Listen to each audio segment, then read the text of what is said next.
Because I thought you were fair, but that's probably the very reason why you're getting beat up. Yeah.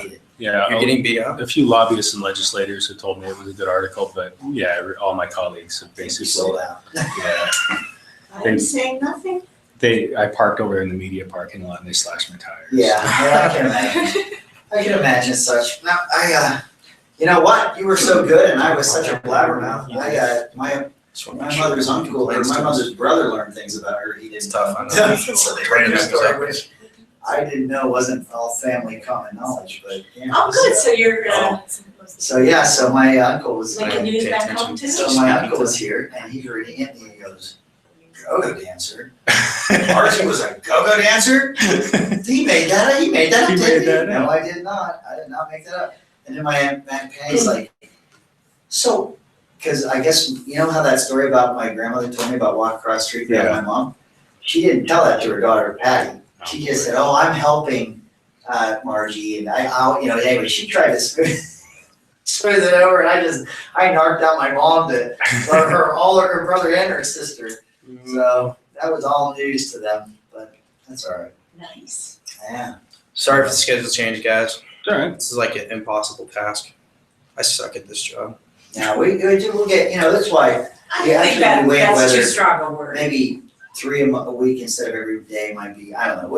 As long as you're flexible and you know that the schedule's Yeah. crazy, If you guys just make it available every day and then, we'll let you know. all right. Because you never, Okay, it's always good. All right, are we ready? I'm ready. I don't have any statements to make other than welcome. Thank you. Welcome. What's happening as far as the church's statement yesterday, as far as leadership coming to an idea of what direction you want to take the body?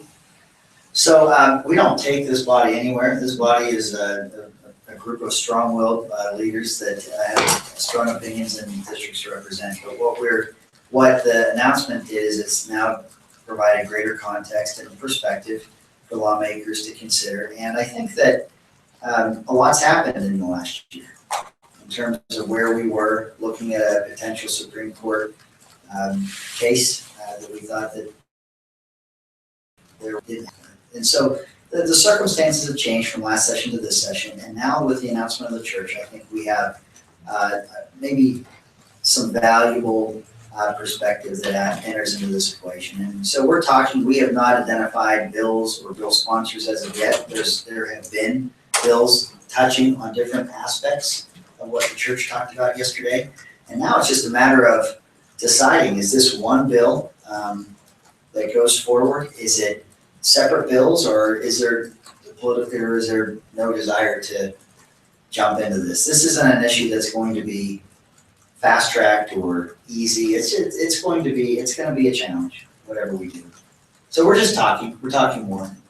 What about as far as talking as a caucus, when do you anticipate doing that? Whenever you're not there, we don't want you to hear it. No. You know what? We're not even to that stage yet. We want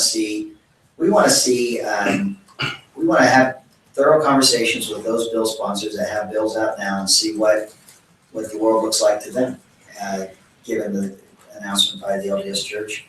And then as we start to kind of understand it a little better, and we think that there's maybe sponsors in the House and Senate who are interested in this debate, I think it's got to come together a lot more before we bring it to the Congress. Do you anticipate talking about it as leadership, House and Senate leadership, before it goes to the respective caucuses? Yes. To kind of get on the same page? Mm-hmm. If anything, just to understand each other's perspective. We don't want to get too far down the road here in a bill that the Senate has no interest in, and I'm sure the feeling is mutual. So we'll certainly talk as leadership teams about what possibilities are out there in terms of taking this on. I actually appreciated the announcement by the church because it brings some clarity, or at least indicates some of the thought process going on. And I can bottom line it to, let's all treat each other with respect and dignity. Let's make sure that people are not being discriminated against in their housing or in their employment situations. But you know what, when we talk about employment, you know what that also includes? If you've given to a Proposition 8 in California, or if you've participated in a political cause that would mirror your religious beliefs, let's not allow a Mozilla CEO to have to be forced to step down because it was revealed that he had contributed to a political cause that defined traditional marriage. I think that I think we just have to look, everyone needs to look at each other and say, let's all treat each other with dignity and respect, and knowing that there's going to be differences, and that's what makes America the melting pot that it is. But let's treat each other better, and hearing that more often, and I think we're seeing now the beginnings of where people can come together with that same sentiment, and so we need to do that. I think I'm seeing, as this conversation goes on, some of the things that we lament, we're guilty of. Some of the things that we're saying people shouldn't do, we're actually doing. And I say that as everyone in this debate about religious liberties and anti-discrimination. I don't think, we talk about that, but I think we're talking about the same thing. How does the law, though, deal with an issue like someone being pressured to step down from a position because of causes they supported, or backlash from consumers, for example? How does the law intercede? I can't give you the specifics, but I would imagine if we're going to say that because of someone's race, color, or creed, that we wouldn't tolerate that we have equal employment opportunities, and you can't fire someone based on those things, that if someone's religious beliefs become public, that person shouldn't be forced to step down. And maybe they want to, maybe they're so embarrassed they want to, but you could say the same thing about any of the other areas that we want to make sure we protect people of in terms of gender or race, or let's make sure that we're just not pressuring people because they don't think the same way we do. I think that's what this is boiling down to. But again, I just don't see how the law deals with that, because isn't that a decision of the shareholders or of the public, the consumers? Well, I'll tell you this. Put pressure on someone if they don't like what you Change the topic. Change it from what I believe by way of religion, and change it to, I don't want a minority at the head of my business. And my shareholders and the public are very uncomfortable with this minority here. Let's get rid of them. Do we have anything in the law to protect against that sentiment? I'm just saying whatever we have by way of protections of people's, of these things, I think we need to just be consistent across the board. There's another example. That's one example. Here's another. A boxer, I'm going to bring a boxing story into it. Boxer is holding a press conference in California for a big fight that's coming up. And he's holding this press conference at a popular mall. And somebody asked him, because I guess it was topical at the time, what his opinion was of gay marriage. And he's Catholic, and he said that he espoused the opinion or his belief that the Catholic Church teaches, and it was that marriage is between a man and a woman. And the owner of that mall was so outraged over that expression that he banned that press conference from happening and banned this boxer from the premises and said, you can't be here if you're gonna say things like that. Can we agree that that's probably not the way forward, that that's probably the same type of intolerance that we're trying to protect in other areas? Well, some people would say substitute, instead of a gay or lesbian person, substitute a member of another minority, person of color or a person of a particular faith. Would it be all right to say, wait a minute, if you're going to say I don't want a Mormon at my mall, would it be okay for people to say, no, that's wrong? No, I'm saying that we shouldn't allow that intolerance. I think, look, I grew up as a religious minority, okay? And I think that perspective of being a religious minority, you don't want to have laws that force people to do certain things. You want to just allow people to be, they're not discriminated against. So I don't want to ban people from property if they don't believe what I do. But you see what I'm saying? I'm saying that I don't want to, I just want to make sure that whether someone is espousing a belief, a religious belief, or whether they're espousing who they'd like to be married to, or whatever it is, that there aren't consequences that you can foist upon them because you don't agree with whatever that is, whether it's their domestic partnership or their religious belief. What if they express a religious belief that infringes on somebody else's ability to, in this case, to have an equal access to employment and housing? Someone can, under this proposal that's out there, someone can say, my religious belief prevents me from Well, accommodating. if you're referring to a specific bill, I'm No, talking conceptually. I'm talking about conceptually what the LDS Church said yesterday. Some people are raising concerns that allowing religious liberty, allowing that kind of an exemption creates an opportunity for someone to, Yeah, I never, let me tell you something. It isn't the Tea Party for me, it's Plymouth Rock.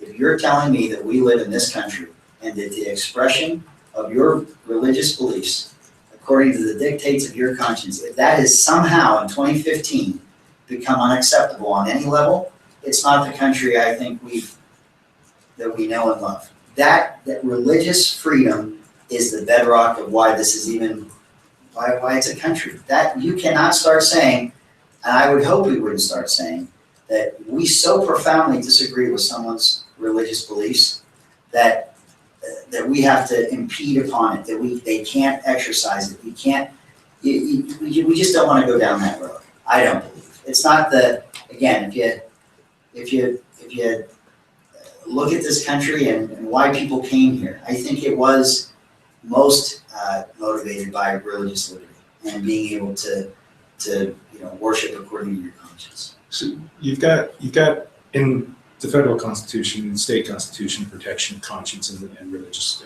exercise.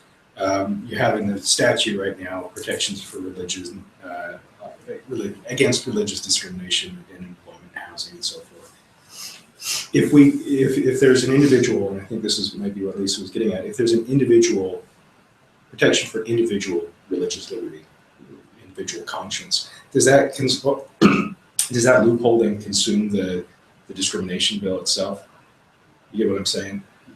Okay, well, if the protection is an individual right of religious liberty, so you can refuse to do things or you can discriminate based on an individual religious belief, at that point, is there any Do you mean like if you're a county clerk and it offends your religious belief that you would issue a marriage license so you don't want to and you don't have to? Is that what you're saying? Because I would say that's what. If you got a job, you got to perform that job, and your religious beliefs, you have to do the job that's prescribed. Yeah. If you have a business and it's open on Sundays and your shift assigns you to work on Sunday, I don't think you would have a religious, you would enjoy an exemption from that schedule because you personally don't want to work on Sunday. You don't have to apply for the job, but if that's what the job requires, I don't think you should have a carve out. Well, I mean, So is that what you're the saying? example the church cited yesterday was a doctor shouldn't have to perform an abortion or inseminate a lesbian couple, and that based on their religious beliefs. Now I don't know if that's something. She's gonna find all these crazy examples. I'll just say this: there are jobs and job descriptions, okay? And I think as adults, we look at.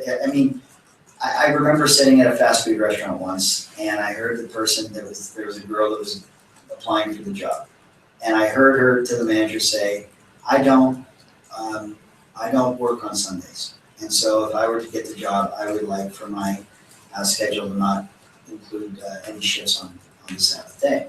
And the manager said, "Well, we have many of our employees that would like not to have to work on Sunday, but this store's open on Sunday, and so we're going to make those scheduling decisions. And if you found if working on Sunday is a deal killer for you, I don't know that this job is for you." I guess, Robert, to your point, if you're a physician, go look at what you're supposed to do by way of the job. Don't force you to have a specific job. Make sure that you're working within the parameters that you feel that you can. And I don't know that I don't think any job should be able to, I don't know, maybe I haven't thought it through, but just as you're asking it, that would be my. Well, it's just, the individual liberty thing was something that Sutherland and others had pushed for a while, and there was a discussion last year and the year before, and the reason that Senator Urquhart and others said that doesn't work is because you start giving people individual rights to discriminate based on their religious beliefs, then you've kind of created this huge loophole that the bill doesn't do anything. I think you've got churches and you have maybe faith-based institutions of higher learning. You have some of these, and I think there ought to be some religious protections around those institutions. Once you are a person of faith, I think we are all self-determining adults, and we need to choose professions and engage in activity that is consistent with our moral beliefs. And if there is something out there that would offend it or would violate it, stay away from it.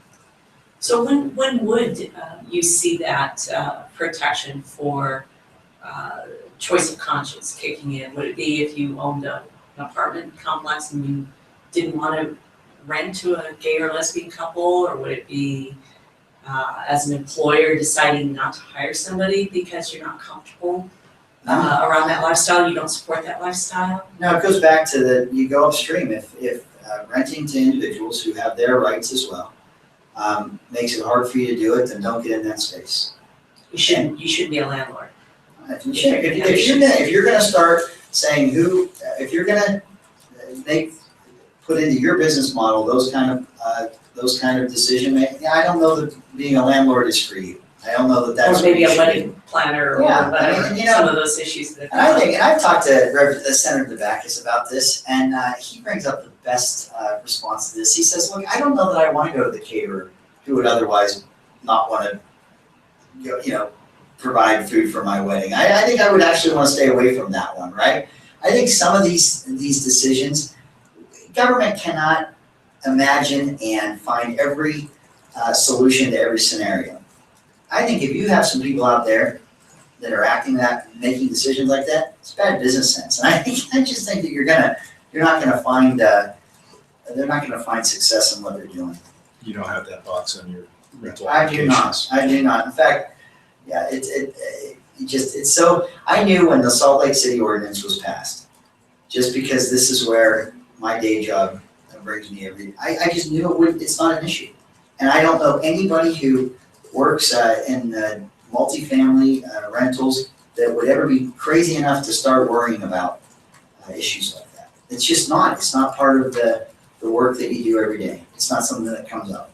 And I don't think that ordinance has produced any volume of complaints or protests. I think it's good to have it, and maybe it sends a social message, but practically speaking, I don't think it's addressed any concern out there. I don't think it exists. So you don't think it'd be a problem statewide to have an ordinance like that, because there wouldn't As be. long as it's even-handed, as long as we're talking about people across the board in terms of how we treat each other. But the city ordinance doesn't, so the county ordinance doesn't, the other local municipality ordinances, don't they just deal with the anti-discrimination? Right, so you're asking on a statewide level? Yeah, I would want that to be comprehensive. why is there a need for it to be comprehensive at the statewide level and not at the local Because level? I don't see certain populations more equal than others. I think that one of the things I appreciate about the statement from the LDS Church yesterday is this, this is a shift and a paradigm shift of one that saying, look, across the board, we're going to treat each other with respect, and we're going to respect people's beliefs. And I just think why leave anyone out at this point? I think it's a better way to go. One more question. Was there any trepidation about going down this road? Because you probably are astute enough. You know what happened in Arizona when they waded into religious liberty. Yep, it's what we signed up for.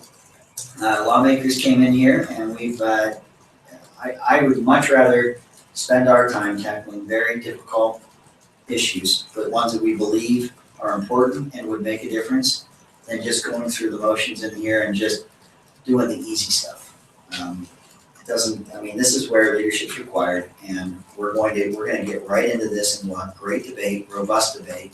I can't tell you where it ends up, but I can tell you that we have a strong body in the House, Republicans, Democrats, and we'll look at it, and I think it'll be a good debate. It'll be good to have.